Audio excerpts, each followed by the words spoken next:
Welcome to my channel. ಇವತ್ತು vegetable chapati ಮಾಡ್ತಾ ಇದೀವಿ.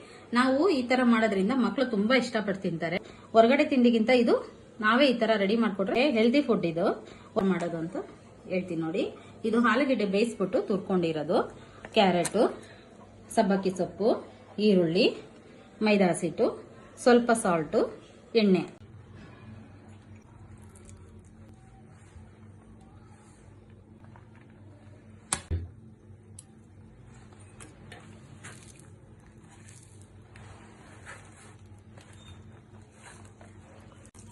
ವಾಟರ್ ಹಾಕೊಳ್ಳಿ.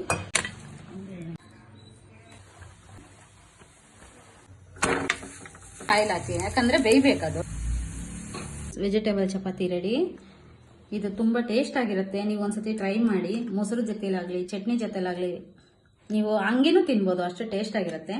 ಪ್ಲೀಸ್ ಲೈಕ್ ಮಾಡಿ, ಶೇರ್ ಮಾಡಿ. ಪ್ರೇಮ್ಲತಾ ಯೂಟ್ಯೂಬ್ ಚಾನಲ್.